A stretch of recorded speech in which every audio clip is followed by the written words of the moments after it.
You have the affordable housing issue, the healthcare issue, domestic violence, mental illness, poor-paying jobs, substance abuse. There's so many different ways that people become homeless. And he would know. His name is David Pirtle, and for almost 2 years he was living on the streets, one of almost 800,000 Americans estimated to be homeless on any given night. This was where I lived when I was on the streets here in Washington. I used to sleep right here beside this statue, when it was windy or rainy. He grew up in a middle-class family, graduated from college, and held a steady job for almost 15 years. So how did he become homeless?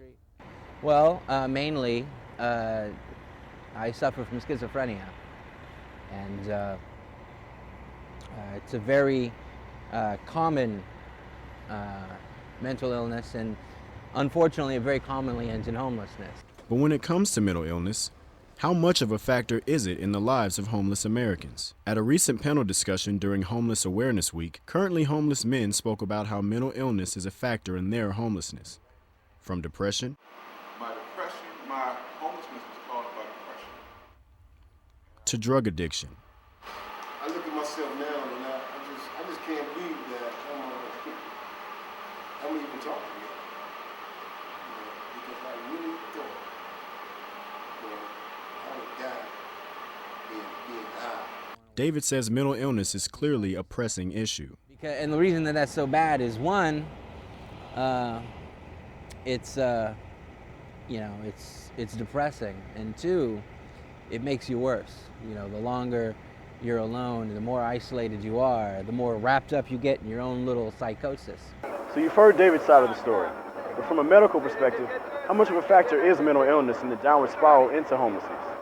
Does being diagnosed with a mental disease, depression, schizophrenia, drug addiction, make it impossible to lead a normal life or to avoid homelessness?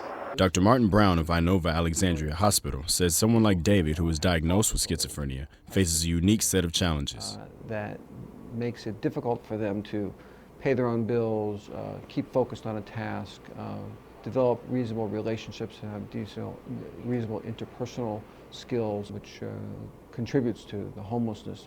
Dr. Brown says that drug addiction and depression can also be extremely crippling.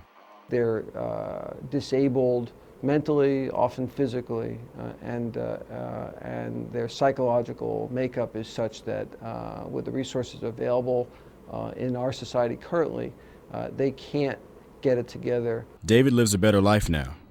He takes advantage of the city's subsidized housing. Schizophrenia no longer prohibits him from having a home, and he is optimistic about the future. My ultimate goal is to end homelessness.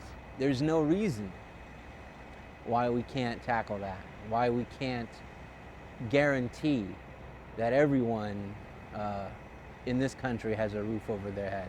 We know it works. We just have to do it. Reporting for The Source, this is Jonathan Blakely and Elliott Brown.